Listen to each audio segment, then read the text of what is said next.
जय हिंद, वंदे मातरम, जय श्री राम।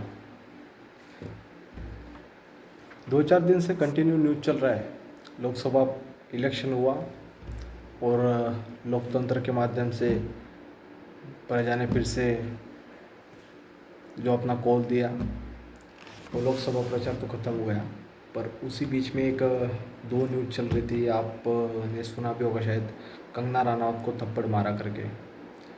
तो वो जो सीआईएसएफ में कांस्टेबल है कुलविंदर कौर, जो पंजाब की स्टेट की लड़की है, और इनका कहना था कि मैंने थप्पड़ इसलिए मारा कि मेरी माँ बैठी थी वहाँ पे जब कंगना रनौत ने स्टेटमेंट दिया था कि 100 रुपये लेके वहाँ बैठे है करके, उसमें मेरी माँ बैठी थी बोला। तो एक नज़रिए से देखा जाए तो ये थप्पड़ मारना ये भी एक गलत है, और दूसरी एक नज़र से देखा जाए तो उसका गुस्सा था। तो इस बारे में सोचना चाहिए गवर्नमेंट ने भी कि कंगना रनावत जो है वो एक्टर है। उन्होंने स्टेटमेंट दिया था पिछले समय में कि 2014 में आज़ादी मिली, तो 2014 में आज़ादी मिली तो उसको ये भी कर उसका भी ये भी फ़र्ज़ नहीं है कि झांसी की रानी के ऊपर उसने फिल्म निकाला, वो भी तो गलत था। क्यों इतना महान दिखा रही थी फिर खुद को? अरे जो क्रांतिकारी थे ना, उसी के ऊपर फिल्में दे के आप यहाँ बड़े हो गए हो, और उसी के बारे में आप इस तरह स्टेटमेंट दोगे। बाद में आप 100 रुपये की बातें कर रहे हो। 100 रुपये के लेने के लिए तो बोल रहे ना, इतना बड़ा एक्टर है, इतना पैसा है तेरे पास, तो क्यों लोकसभा में खड़ी हुई? पार्लियामेंट में जो लोग आपको जो पेंशन मिल रहा है, जो आपको महंगाई भत्ता है, जो पार्लियामेंट में जो सांसद बनी ना आप इतनी देशभक्त हो ना, तो पार्लियामेंट में जो पैसा आपको सैलरी मिलेगी ना, उस सैलरी को आप इस्तीफ़ा दे दो। मैं बिना सैलरी के काम करूँगा ये बोल दो। है इतना दम तो? एक सैनिक कह रहा है आपसे। और दलबीर कौर जो एक पंजाब स्टेट की सीआईएसएफ में कांस्टेबल थी, अगर इनके खिलाफ़ प्रशासकीय कानून होती है तो प्रशासकीय कानून का कोई विरोध नहीं कर सकता आदमी।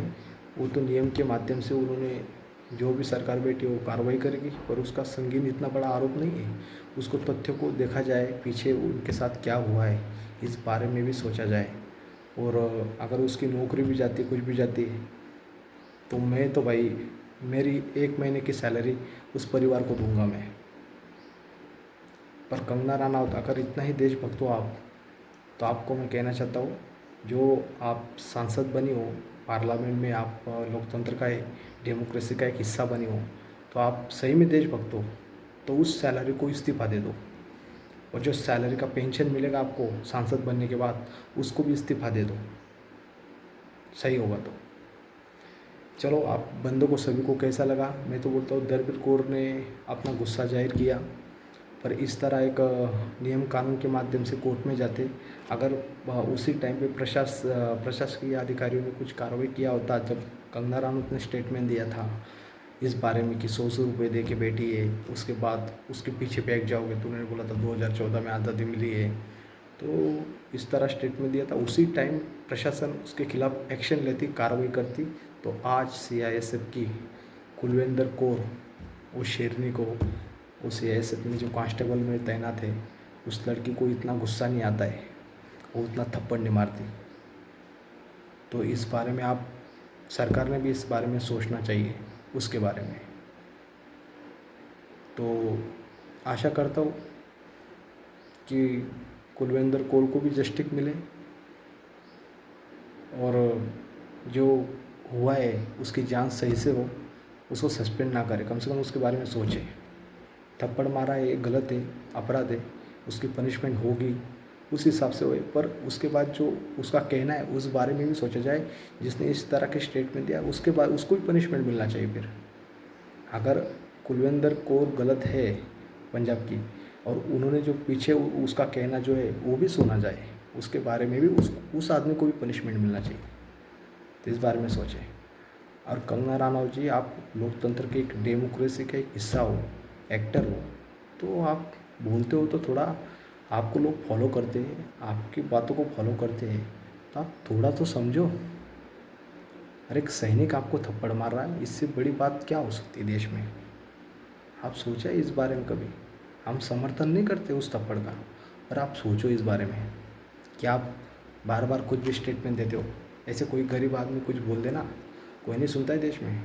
आपने थोड़ा बोल दिया ना तो पूरा दिन न्यूज़ में, टेलीविज़न चैनलों में चलता रहता है, क्योंकि भाई आपके पास पैसा है, समझे ना। तो अगर सही में आप देशभक्त हो तो जो आप पार्लियामेंट में जब वहाँ पे जिस दिन शपथ ले लोगे ना, उसी दिन कह दो कि मैं ये सैलरी नहीं लूँगा पार्लियामेंट से, एक सैलरी भी नहीं लूँगा। आपको समाज सेवा करना है ना, तो इस तरह की समाज सेवा दिखाओ। और वो लोग जो पेंशन मिलता है ना, 1.5, 2, 2, 3 3 लाख रुपए आपको पार्लियामेंट जाने के बाद, वो भी पेंशन छोड़ दो, गरीब को दान दो, तब मानूंगा मैं आपको देशभक्त। चलो ठीक है, मेरा कहना था। बाकी किसी को लगता है तो कमेंट देना और बताना सही है गलत है। जय हिंद, वंदे मातरम, जय शिवराय।